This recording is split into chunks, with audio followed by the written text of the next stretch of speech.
Bonjour à tous et bienvenue dans cette nouvelle édition du Grand JT des Territoires. Voici tout de suite les titres de l'actualité. La jeunesse au volant des 17 ans. L'an prochain, il sera possible de conduire avant la majorité. Un abaissement de l'âge du permis qui fait réagir concernés et professionnels, comme nous le montrera Vosges Télévisions. Jardiniers ou agriculteurs, ils cherchent la parade à la sécheresse. Les rédactions de WEO TV et de 8 Mont-Blanc nous dévoileront les astuces déployées par les amateurs comme les professionnels pour faire face au manque d'eau cet été sur le territoire. Surveiller le courant grâce à un hélicoptère, la rédaction de Canal 32 nous expliquera, elle, la technique aérienne employée par Enedis pour surveiller ses équipements dans l'Aube. Et puis en fin de journal, la rédaction de LMTV Sarthe nous conduira dans les coulisses d'une vente aux enchères historique, celle de bolides qui ont marqué les 24 heures du Mans. Voilà, vous serez des millions sur la route cet été, direction les vacances, bien méritées pour certains, bien sûr. Et parmi les automobilistes coincés probablement dans les embouteillages, 2 jeunes conducteurs prendront le volant pour la première fois. Aujourd'hui, à 18 ans, l'année prochaine, il sera possible de conduire dès 17 ans, selon une annonce récente gouvernementale. Une mesure qui ne laisse personne insensible, notamment dans les auto-écoles ou chez les concessionnaires, comme ont pu le constater Alexis Rodriguez et Anne Didier pour Vosges TV. À 17 ans, Sarah est inscrite dans une auto-école. Encore hésitante au volant, la jeune conductrice sait pourtant quelle route elle veut suivre. Tu freines un peu tard là, Sarah. Je trouve que ça dépend de chaque individu parce que certains sont en apprentissage, ils travaillent, donc la voiture peut être nécessaire pour faire des trajets. Mais après, certains n'ont sont peut-être pas autonomes. Actuellement, l'âge moyen d'obtention du permis de conduire est estimé à 23 ans. Il y a quelques jours, la première ministre Elisabeth Borne évoquait la possibilité de passer l'examen dès l'âge de 17 ans, une mesure qui pourrait être mise en place en 2024. Les élèves en conduite accompagnée peuvent passer son permis à 17 ans. Alors bien évidemment, elle ne peut pas conduire toute seule jusqu'à ses 18 ans.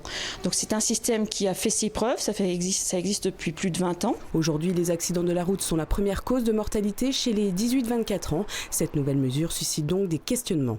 À 17 ans, le jeune qui prend une voiture, s'il y a un accident, quel risque pénal il aura ? Est-ce que les assurances vont suivre aussi ?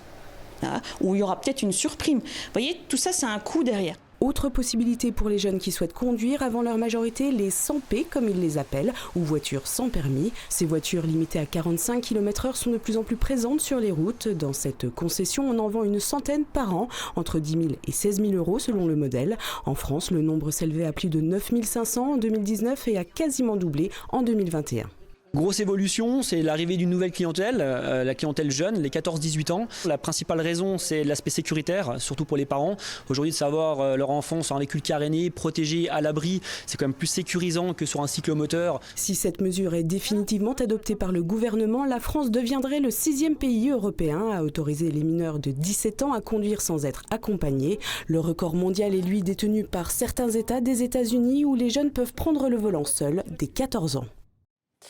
Voilà, et peu importe votre âge, restez prudent au volant et pensez à faire des pauses en direction des vacances. Les vacances, justement, continuons d'en parler avec cette problématique bien connue. À quelques jours du début de la haute saison, les professionnels n'ont toujours pas complété leurs équipes. Les saisonniers manquent à l'appel. Exemple sur le bassin d'Arcachon avec ce sujet de Linda Boudjroudi pour TV7, la chaîne du groupe Sud-Ouest. Bonjour à tous, le restaurant chez Geneviève situé sur le port de près d'Audange. Alexis lance un avis de recherche sur les réseaux sociaux. À quelques jours du démarrage de la saison, 5 postes restent toujours à pourvoir dans son restaurant. Aujourd'hui, je dirais qu'il me manque surtout un cuisinier, éventuellement un plongeur et une serveuse restaurant et une serveuse bar. Avec une rémunération de 2 200 € pour 42 heures par semaine et logement compris, il ne parvient pas à trouver du personnel. Le logement, c'est devenu très compliqué pour se loger sur le bassin d'Arcachon parce que les loyers sont excessivement chers, l'immobilier est excessivement cher.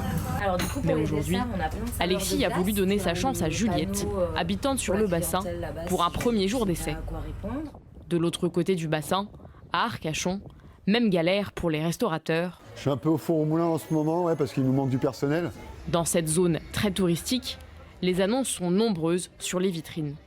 Marvin, lui, a fait le choix de recruter des mineurs pour travailler dans son restaurant pour la saison. C'est-à-dire que j'ai pris des jeunes qui voulaient juste venir travailler et tous les jours j'essaye de les former au mieux, mais je pense que la saison va bien se dérouler, il n'y aura pas de problème. Il faut juste être très patient, donner de bonnes conditions de travail, payer les gens correctement. C'est le cas de Paul, plongeur pour la saison. Je fais que 7 heures par jour et je commence pas très tôt, je commence à 10 heures et je finis à 17 heures. Sur les 150 000 postes saisonniers ouverts l'année dernière dans la restauration, la moitié serait encore à pourvoir. Voilà, et cet été, en plus du manque de saisonniers, la pluie se fait elle aussi très discrète. Partout en France, déjà plusieurs dizaines de départements sont placés en vigilance ou soumis à des restrictions. Une situation qui n'est pas sans impact, bien sûr. Interdiction d'arroser les pelouses, de remplir les piscines. Les particuliers sont obligés de s'adapter. Exemple dans un jardin familial de la Somme, où l'on redouble d'astuces pour économiser la ressource en eau et limiter l'arrosage. Face au changement climatique, les pratiques évoluent, comme l'a constaté Jérôme Moubron pour EO TV, la chaîne de la Voix du Nord et du Courrier Picard. C'est une histoire qui semble se répéter pour Jean-Louis. Le jardinier envisageait de semer ici quelques légumes, mais face au manque d'eau, il doit revoir ses plans. Tout ce qu'on va semer, petites graines, navets, carottes et tout comme ça, il faut garder la terre humide. Et là, ici, ça part en poudre. Ça va être le problème, comme l'année dernière. L'été commence à peine que déjà la Somme accuse un déficit de précipitations, obligeant la préfecture à limiter l'usage de l'eau. Et là, l'eau, elle va bien à la plante. La même quantité d'eau, si je la mettais au pied, ça irait de partout. Bouteilles de plastique pour optimiser l'arrosage ou paillage pour conserver l'humidité. Pas le choix, pour sauver leur récolte, les jardiniers redoublent d'astuces. Ah ben là, on est parti, là. On nous dit le réchauffement climatique. Oui, nous on le vit, là. Eh ben, j'ai mis mes carottes avant, j'ai mis mes petits pois avant. Là, ils sont récoltés, ça y est, c'est fini. Les tomates, je les ai faites avant, et là, elles sont magnifiques. Changement climatique oblige, les pratiques évoluent. Il y a 4 ans, Didier a opté pour la permaculture. Dans ses buts, épluchures de légumes et autres végétaux en décomposition viennent protéger et alimenter ses plants de pommes de terre. Ce n'est peut-être pas esthétique, mais depuis, le jardinier se passe d'arrosage. À l'intérieur de la butte, la terre elle est humide, elle est noire. J'ai pas besoin d'arroser, c'est humide tout seul puisqu'elle est protégée par tout ce qu'il y a de paillage. Sur une butte de patates comme ça, j'ai fait samedi, j'ai fait 15 kilos, mais des belles pommes de terre. Tous les moyens sont bons pour économiser l'eau, ressource indispensable à la vie des potagers. D'autant que l'épisode de sécheresse pourrait s'installer dans le temps. Depuis le mois de mai, la région Hauts-de-France ne compte que 2 jours de précipitations. Une sécheresse qui impacte, vous le savez déjà, une bonne partie du territoire. En Savoie, les agriculteurs font face, eux aussi, aux aléas climatiques. À l'heure des premières récoltes estivales, le bilan n'est pas si mauvais, mais reste très fragile. Les précisions d'Emmanuel Jo pour la chaîne 8 Mont-Blanc. Regardez. Installé depuis quelques années sous le col de Vorgé en Savoie, le GAEC des paysans voyageurs vit au fil des saisons.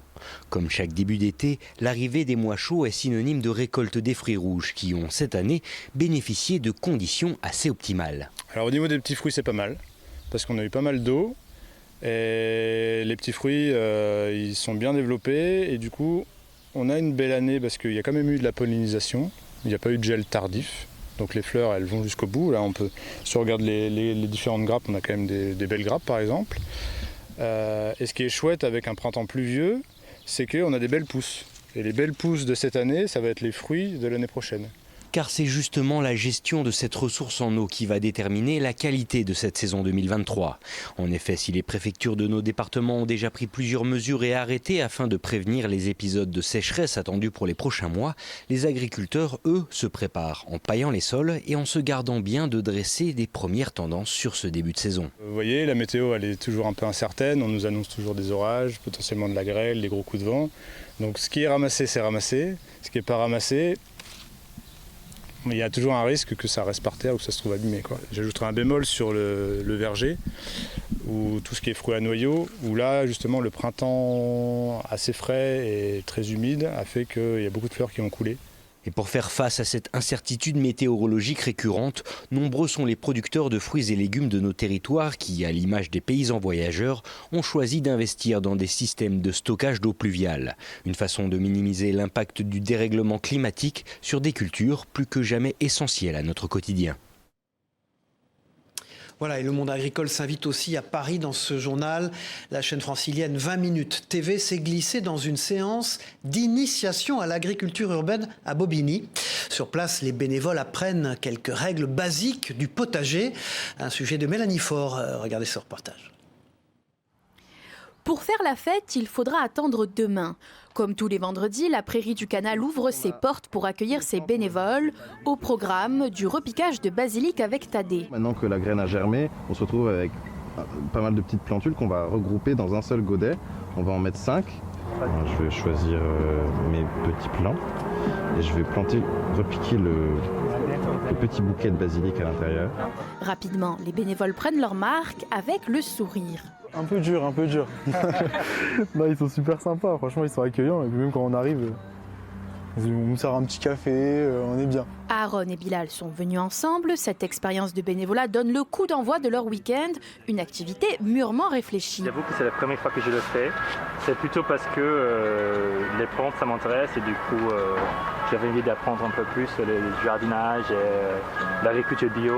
Je trouve ça important. Sous la serre, le soleil fait grimper la température, mais pas de quoi décourager Naomi qui vient tous les vendredis. J'ai appris à semer, à repiquer les plantes parce que je viens de la campagne mais au final j'ai jamais vraiment aidé mes parents pour le jardin.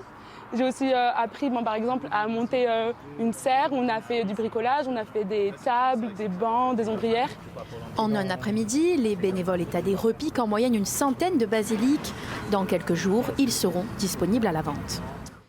De l'agriculture urbaine au champ de canne à sucre martiniquais dans ce JT. La rédaction de Via ATV a rencontré un cultivateur alors que la récolte de la canne à sucre touche à sa fin actuellement. À 43 ans, Willy Louzy Daniel est propriétaire aujourd'hui d'une vingtaine d'hectares. Les pieds sur terre, il est conscient des difficultés du métier, mais n'envisage pas pour l'instant une reconversion. Un sujet de Loïc Régis, regardez. Au début des années 2000, Willy découvre les métiers de la canne aux côtés de son père, lui-même travailleur de la terre. Une expérience enrichissante pour lui. La graine est semée, il en fera aussi son activité principale. Ça amène un savoir-faire, ça amène aussi de connaître les moments difficiles, d'apprendre que c'est pas un métier facile déjà. Amoureux de la terre, il se développe au fil des années. Il exploite 1 hectare au départ, une vingtaine aujourd'hui. Pour atteindre ses objectifs, Willy a réalisé de nombreux investissements. Satisfaction personnelle, de pouvoir grandir, de pouvoir s'améliorer, d'investir, de pouvoir aussi créer des emplois. Alors que la campagne 2023 touche à sa fin, le quadragénaire tire un bilan plutôt positif de ses récoltes. Si tout n'est pas parfait, les motifs de satisfaction sont nombreux, notamment en termes de quantité. La récolte en elle-même, le tonnage, le rendement n'était pas trop mauvais. Je pense qu'on tourne autour des 60 tonnes, 70 tonnes hectares. Pilotin assumé, Willy Louzy Daniel travaille majoritairement avec la distillerie Lamoni. Comme lui, il existe un peu moins de 200 producteurs de canne à sucre en Martinique. Allez, tout à fait autre chose dans cette édition. Parlons à présent de réinsertion en milieu carcéral. Une prison de Moselle organisait il y a quelques jours une rencontre entre employeurs et détenus. Objectif préparé pour les candidats, leur avenir professionnel et se donner ainsi une seconde chance. Un contrat de travail pour la liberté. Un sujet de Lucie Philippot pour Moselle TV. Vous recherchez dans quoi quand vous parlez de chantier? À peu près n'importe. Ce jeune homme sort bientôt de la maison d'arrêt de Sarreguemines. Mais avant cela, il doit préparer sa sortie, prévue prochainement. Mais j'ai une peine de 14 mois à partir de mais il y a possibilité d'aménagement de peine, je pense, avec sortie, avec bracelet peut-être. Voilà. Ouais. Rencontrer des agences d'intérim, c'est pour lui le meilleur moyen d'obtenir un travail une fois sorti de prison. Pour moi, c'est important parce que ça consiste déjà à la réinsertion. Au moins, en sortant d'ici, on peut déjà avoir un contrat ou un truc en intérim, un CDI, un CDD. Justine, chargée de recrutement dans une agence d'intérim, l'aidera dans son insertion professionnelle une fois dehors. C'est important pour nous de les encourager et de les motiver à les accompagner à la sortie pour les aider à se remettre un peu dans le droit chemin. Ce temps d'échange professionnel intervient dans le programme de la semaine de réinsertion organisée par la prison. Et ce n'est pas la première fois que les job dating s'invitent ici. premier job dating qu'on a réussi, sur 17 personnes, on avait 10 personnes qui avaient des propositions d'emploi réelles. Là, on ne peut pas l'estimer parce que c'est en cours, mais on voit aussi qu'il y a déjà beaucoup de retours positifs. Sur les 88 détenus de Sarreguemines, 30 ont pu bénéficier de ces échanges. Trouver un emploi faciliterait leur sortie et permettrait une meilleure réinsertion dans la société. Si trouver un travail suffisait à lutter contre la récidive, ce serait très bien, mais malheureusement c'est pas la situation idéale. Il y a d'autres freins à l'insertion que l'insertion professionnelle. C'est un des aspects, mais si on résout déjà celui-là, on résout celui de la place dans la société, des ressources financières, donc du coup ça facilite l'accès au logement. Une fois libres, les anciens détenus seront toujours suivis pour éviter les risques de récidive. De la hauteur sur la ligne, direction l'Aube, où Enedis effectue en ce moment un contrôle aérien des lignes à haute tension du département. Un hélicoptère permet ainsi d'inspecter plus de 200 km d'équipement par jour. Un travail effectué chaque année pour le bon entretien du réseau. Les détails avec ce reportage de Christian Viera pour Canal 32. Cet hélicoptère devrait voler à très basse altitude entre 3 semaines et 2 mois. Objectif, répertorier de façon préventive tous les défauts sur près de 9000 km de lignes de moyenne tension en Champagne-Ardenne. Les défauts, du coup, on les prend avec un appareil photo. Mon collègue qui est à l'avant, lui, va m'envoyer en fait un point GPS dans un logiciel qui est propre à nous. Des équipes à pied vont peut-être parcourir 3-4 km. Le drone va effectuer une dizaine, quinzaine grand maximum de kilomètres par jour. Forcément, l'hélico pour du traitement de volume de masse comme ça, en faisant 200-220 km en gros à la journée, est vraiment l'atout idéal pour ça. Il ne faut pas s'inquiéter ces jours-ci s'il y a un hélicoptère qui vole dans l'Aube très bas. Normalement, ce sera nous. Dans l'Aube, ce prestataire sollicité par Enedis survolera près de 580 km de ligne 20 000 volts. Ce contrôle est effectué tous les ans en complément des interventions à pied ou grâce au drone. On ne peut pas voir les mêmes défauts quand on est à pied que quand on est en hélicoptère. Ça peut être un câble détourné, on ne peut pas le voir à vue d'œil. Ça peut être une attache de ligne qui est endommagée. L'objectif de fond, c'est évidemment de définir un programme d'entretien. À l'avant de l'engin, un lidar permet d'effectuer d'autres types de mesures si nécessaire. Au sol, un coéquipier suit le trajet afin de ravitailler l'hélicoptère si besoin. L'appareil qui est devant l'hélicoptère, c'est un lidar. C'est un système qui permet essentiellement de détecter la végétation autour des lignes, la hauteur entre les lignes et le sol. En 2022, 9,4 millions d'euros ont été consacrés au programme d'entretien des lignes en Champagne-Ardenne. Pas de diamant noir, mais un maillot jaune pour le Tour de France. La grande boucle qui a débuté le 1er juillet dernier fait étape cette année dans la ville de Limoges. Une occasion unique pour l'économie locale de mettre en avant ses savoir-faire.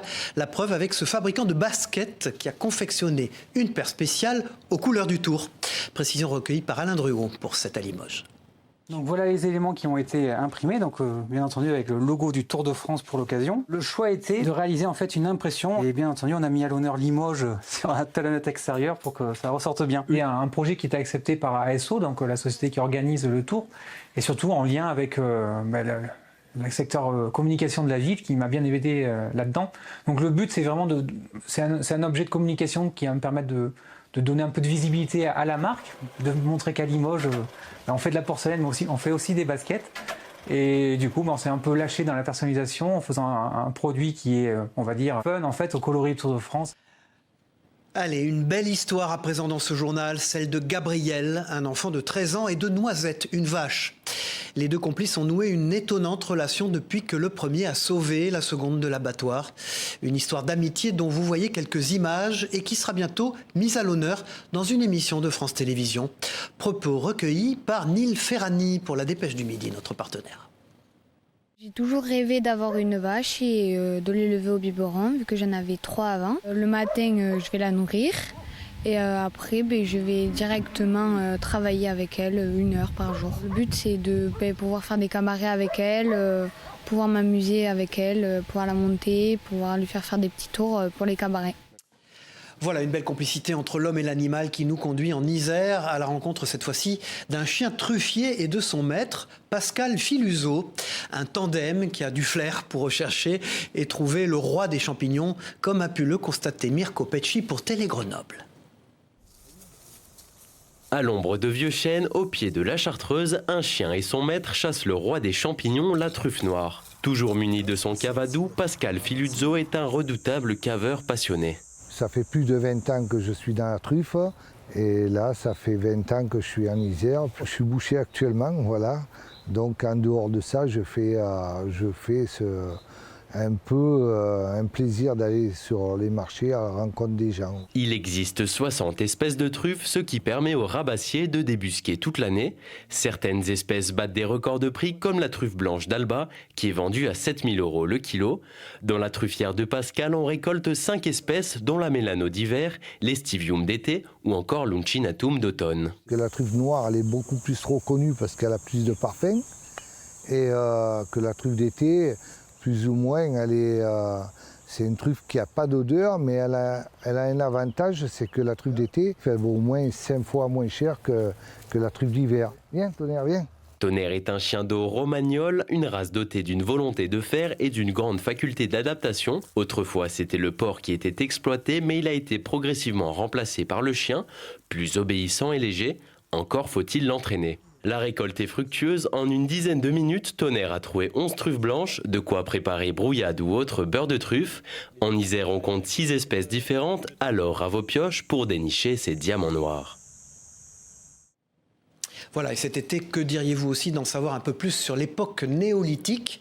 C'est l'expérience proposée en Corse par une association grâce à la reconstitution d'un village sur un site préhistorique.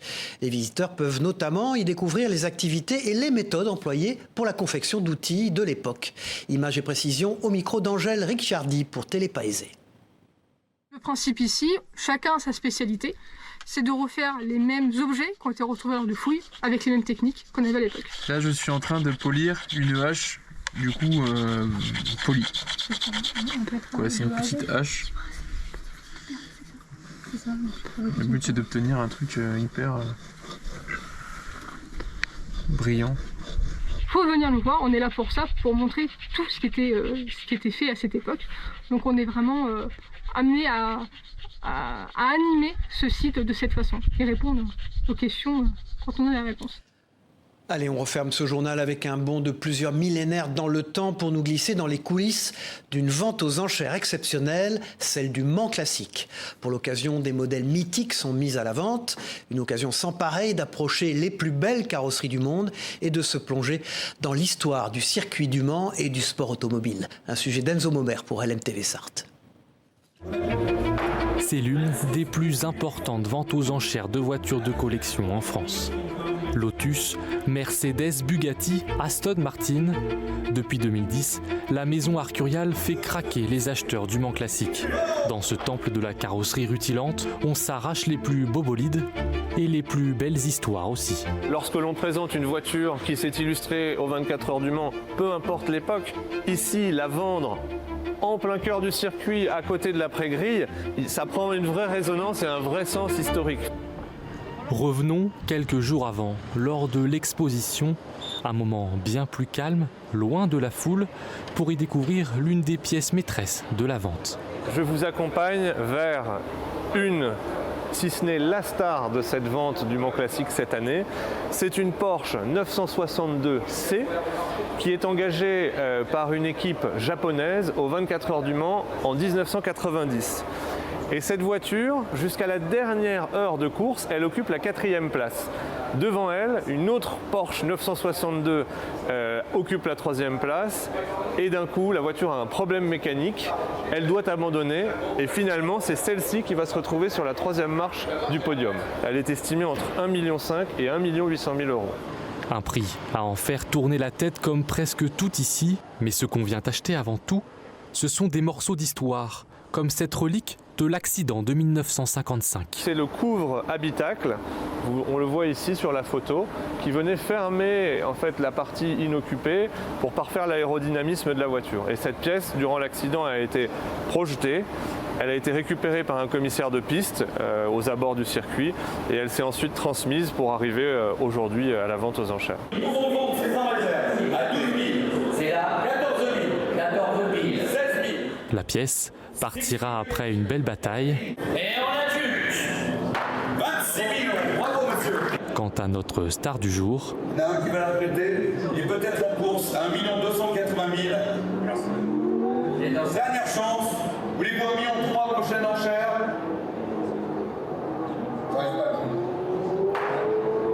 1 280 000. une vente en dessous de l'estimation qui reste quand même l'une des plus élevées de la journée. L'acheteur, lui, est anonyme. Aux enchères, c'est bien connu. Les belles ventes gardent toujours leur lot de secrets. Voilà, c'est la fin de cette édition. Merci d'avoir suivi le Grand JT des Territoires. On se retrouve très vite pour une nouvelle édition. Au revoir à tous.